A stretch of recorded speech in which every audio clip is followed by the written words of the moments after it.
Hello, SkinClub people. It's Anders here with another video. Today we're going to be talking about the death of the ESL Impact League. And I kind of want to start out by giving a bit of a shout out to Maui Snake, who actually beat me to the punch and did a really great video talking about some of all the upsides of the different women that we've had coming through the sort of the women's Counter-Strike space and how cool it's been. And some of those people have ended up being coaches in different places or working, you know, as observers and all the rest of it. He has a long list of names that he goes through, and I can't really add too much. I mean, I could add more names, but just in general, like, I think it's worth watching that video. So I strongly recommend you do it. I think he makes some really good points over on that side. So I don't want to add to that, but I wanted to say why I am kind of sad that the Impact project, at least for the moment, has come to an end, and why I think it's worth doing for its own sake. Yeah, I'm someone who actually worked quite a few of the Impact events, and it was really cool. I really enjoyed it. I wanted to do it for a couple of different reasons. One, I thought it would be nice to have somebody with a lot of broadcast experience, and I think I'm unbeatable on that. Like, no one's casted as much Counter-Strike as I has really over the years. So I thought it'd be good to have that, have some sort of influence and blend into it and kind of like try to get people up to speed on some of the broadcasting stuff. I also wanted to see it for my own eyes. I wanted first-hand experience, actually being there and actually getting a sense of what was going on. So I'm glad I did it, and I was super fun. I genuinely had a great time. And that was important for me to know that. Like, what if I had shown up to work and I was just yawning my way through and just kind of like, oh, this is just, you know, excruciating. Like, I'm getting paid, but it's if that was the feeling, then that would have been really important information for me to have as a person, right? To inform my views. But that wasn't my first introduction to you know, women's Counter-Strike. That happened all the way back in Copenhagen Games, I think in 2012 or maybe 13. I went to one of these events at any rate, and Copenhagen Games was an event that always had a female tournament. And this was obviously at a point in time where the only male team that was getting paid, I think, was NIP. Maybe Very Games were getting played, like, in mouse pads or something. I don't know. But, like, very few male teams were getting paid anything. And the whole CSGO space was dwarfed by StarCraft and Dota and League. Those were the MOBA and RTS titles were so big, and the FPS stuff was just nothing. Like, nobody cared. Nobody thought it was going to be big. It was just a bit of a joke, to be honest. But anyway, a lot of us loved Counter-Strike and wanted to keep doing it. And I showed up to these tournaments. I wasn't even casting this one. I was just there as an observer, checking it out. And I stood behind some of the women playing. This would have been Giuliano and Sass and all these people who were playing back then. And I remember thinking, one of the charges that sort of get leveraged against some of the women playing here is that they're just in it for the attention, you know, but, you know, they just want to be on camera, they just want to make easy money and all the rest of it. And that whole thing was dispelled really hard for me standing behind them watching them play, because I've really rarely seen people this engaged in winning, just the raw, not just winning, but actually wrecking the opposition. Like, it was, you can tell that there was sort of it wasn't just about like, we're going to win and you're going to lose. It was about, we're going to win and we're going to make absolutely sure you also feel like you've really lost this. Maybe that sounds brutal, but I love it. I think that's awesome. I think that's awesome when it happens in the male space too. Like, imagine how great it was when Apex got up out of the lift and was just flipping the whole audience off. That is awesome, right? It makes it so much more exciting. If he wins, obviously he's the ultimate villain. If he loses, he's jeopardized so much by being in this position. So for me, I like it when people are invested beyond just the, oh yeah, win or lose, it's all a good game. Like, you know, see you next time. Yeah, you know, may the best person win. You know, we're all friends, we all get along. Like, sometimes it's nice to say, no, we're not. No, I want to win, and I want these other people to lose, and that's it. I think that's part of a competition, should be. And there was a lot of that atmosphere, and there has been throughout all these years, basically.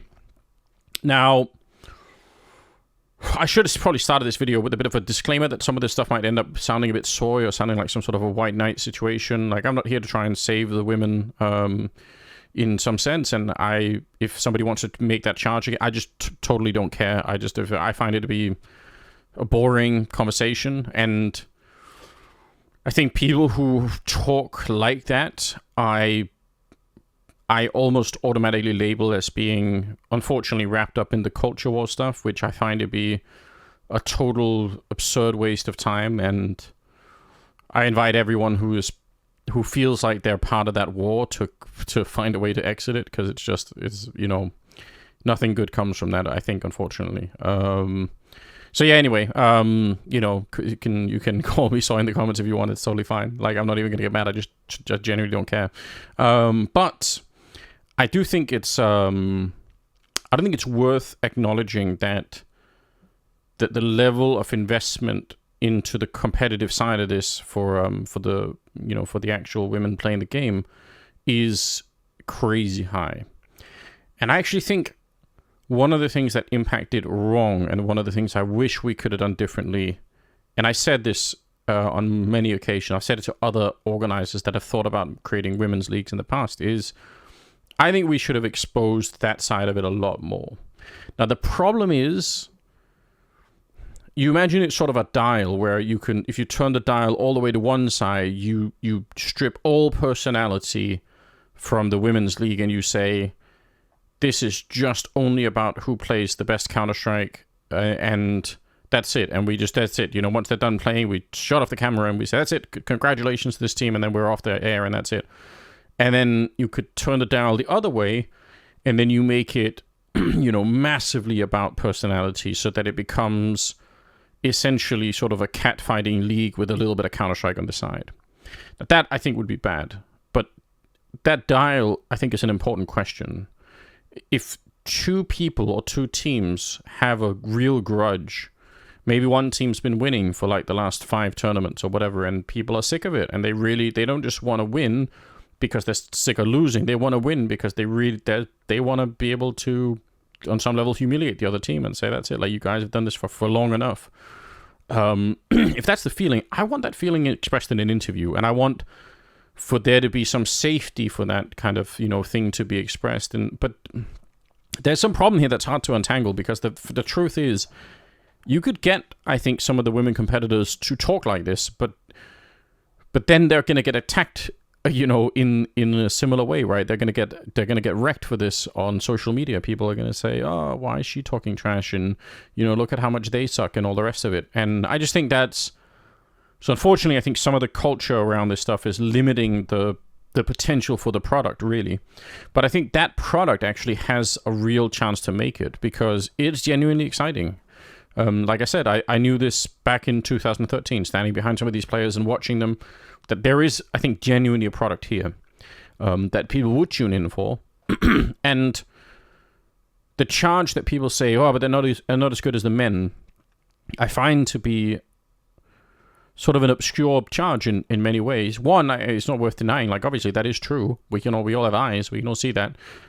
But there are a lot of other sports where that's the case, and it doesn't really matter that much. Like, women's tennis is not at all this. I think famously people tend to say they're not even really the same sports. Like, and they sort of look like the same, but they are fundamentally different. Think about like gymnastics or something like that, where again the actual exercises are different for straightforward reasons.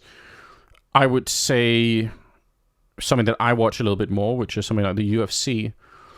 There's no question that if you put like the strongest male fighter in a cage with the best female fighter, it just will be a slaughter. Who cares about that? Like, if you don't watch the UFC, you can't answer this question, I think. But if I'm watching, like Chris Cyborg or somebody else, if I'm watching, any of these fighters,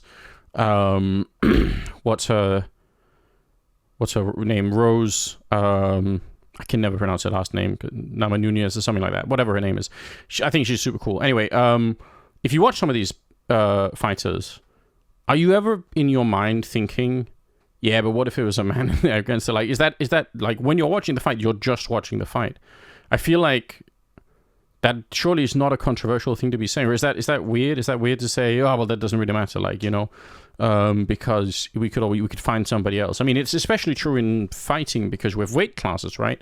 So even in the male side of the competition, if you took someone who's like a featherweight up against a heavyweight, I mean, maybe this could work out well, but there's a reason we divide the weight classes, because otherwise we end up with really weird fights, and some of the fun of the competition kind of dies. So yeah, I don't know. For me, it just is not an impactful argument. I think it's sort of, and I suspect this is where the soy part comes in. I suspect the argument is less about, using facts and logic to say why we shouldn't have a women's league. It's more about the fact that they are women to begin with, and you feel like they're getting it all for easy anyway, like their life is easy. So why should they get this for free as well, Which does bring us on to another topic, which I think is worth covering. This idea that there's male Counter-Strike, which is making money, and then there's female Counter-Strike on the other side, which is essentially taking the men's money away that the men have fought so hard to make, is not true. It's just a huge misunderstanding. Men's Counter-Strike is losing a lot of money, like across teams and TOs and all the rest of it, which is already a problem. Will go on to be an even bigger problem in the next couple of years if we don't figure out a way to basically solve this. I think it's a really big challenge that's being mounted against the ecosystem at the moment. Is women's Counter-Strike losing more money? I actually wonder about that, even because the salaries are so much lower. But I don't know the exact facts of it. But let's just pretend that that's true, that they are losing even more money. Then it does make sense. If you're going to be making cuts, you look at the different products you have and you say, well, this one unfortunately is losing more money than that one. But let's not pretend that one side is making a lot of money and the other side is losing a lot of money, and so as a result there's some inherent unfairness where like the women are stealing money from the men. If you want to make the argument that loss-making entities should stop to exist for business reasons, that's great, but then that's most of Counter-Strike. If you want to make that argument, go ahead. But if you're only making it for the women's side, I think you are telling on yourself. You're revealing something more about what it is that's sort of in your heart more than anything else. Like I said again, I think it's a sad thing. Like don't be that person. This next part, I have no. If you're about to say something to someone and they're just not gonna listen. I've had this happen a couple of times in my life where somebody, they think that whatever, the earth is flat or something, and if you try to explain to them how we know that, they're gonna say, well, that's you basically all the information you have is part of a bigger conspiracy and you're brainwashed or something. Like you already know walking into the conversation you're not really going to be able to sort of break through that barrier. I try anyway. I think those conversations are fun. I like talking to my flat earth friends, even though it's wild sometimes, but I appreciate it. I feel the same way whenever I end up talking to people who are part of this culture war thing. Like at the end of the day, women are half the population. Counter-Strike is more really than an esport. It is a lifestyle. It's a cultural artifact by now. It is not going to go away. I have no idea why we would limit ourselves to only talking to half the population or half the potential customer base. Like in business terms, that's crazy. There are some products that only talk to one side of the aisle or whatever. That's fine, but if you have a product that can do both, why would you not leverage that? Like in any kind of, like if you're a big business person, if you're in a boardroom meeting about this and you say, well, what about the other potential 50% of the customer base? And you say, well, we're just not interested, And actually, this is one of the areas in which you probably would accept a loss to try and gain more market space, which ultimately we're going to lose this market space to other titles. People will have to go play somewhere, or they'll want to play somewhere, right? So then they'll end up playing Valorant or something else, which I think is a super shame. We should keep people in Counter-Strike if we can. So I really hope that there's a way forward from here. I hope that the future version of this league allows for more personality. Not that Impact, I should say this. Maybe important to bring this up so the people who work behind the scenes on Impact were, I know this because I talked to them, face to face and everything. They are genuinely passionate people, passionate about making esports, and they're genuinely good at what they do. And they did a really good job, I think, trying to sort of shine a spotlight as much as they could on some of the individuals on different teams. But but one of the challenges, I believe, is that, again, like the culture stuff, I'm sure this is a conversation they had internally, but if you had sort of a female Apex that would stand up and flip off the audience and talk trash about another team and all the rest of it, there's a really good chance that the level of hatred wouldn't just be on the sort of average level of people making fun of Apex when he's bottom fragging or whatever, but it would be probably quite a bit worse. And I don't know how we can change that. I'm not going to pretend like I have enough sort of cultural influence to do that, cultural impact, as Maui would say. But certainly I don't want to say nothing about it either, because I think it's a super shame, and I don't think we benefit at all from having this particular culture associated with Counter-Strike. Like, I think it's a shame. So don't do it, guys. Plus, you actually want the entertainment factor of it. If Apex is arrogant or somebody else is out there talking trash and, before a big game, that's a net benefit to you, whether you are a fan of Apex or you hate him and you just want to see him lose. Because eventually he will lose. And then you get to enjoy that feeling. And the same would be true in a women's tournament, right? If you have two female teams that hate each other and you are on one side of that, fight, which is one of the benefits of being a fan, you get to join in, right? You actually get to say, hey, listen, love this team, hate this team, I'm going to be on their side. Like, that's the fan experience. But it's hard to care as a fan if you feel like, well, the teams don't even care. And that was, I think, one of the things that I was missing in some of the Impact stuff was, I know how much the players care because I have sort of special insight, I would say, into it. Like, I have a behind the scenes look at how much this matters. So it's not a question in my mind, but I'm not sure how much the audience always knew, and that might have been probably not the only factor, probably many factors that go into this. I mean, the biggest factor probably of all is just the massive declining Counter-Strike economy at the moment. But, in a potential reboot, I really wish we could do more to highlight that, because I actually think there is a real broadcasting product that could be done there. I really want to thank all the people that I work with on Impact over the years. I mean, you guys all know who you are, but the Impact product was genuinely fun to work on. The working environment was super cool. Very different from the sort of normal Counter-Strike events that I would work, but I think I learned a lot about that difference and sort of how that plays out. I think it's something that I sort of carry with me in many ways into other parts of life, I suppose. So I hope it will return. I hope we can find a way as a community to kind of come together and do something about this. Great opportunity if you're a rivaling tournament organizer to try and put something together, or a sponsor or whatever it is. Like, we got betting sponsors all over the place. Let's try and get some of them activated, to set this up.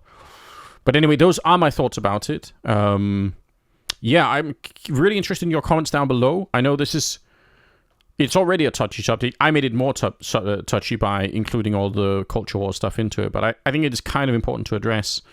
Go watch Maui's video and leave a comment down below if you must. Or if you have something cool to say, I'm interested. So let me know. Appreciate it. Take care, everyone.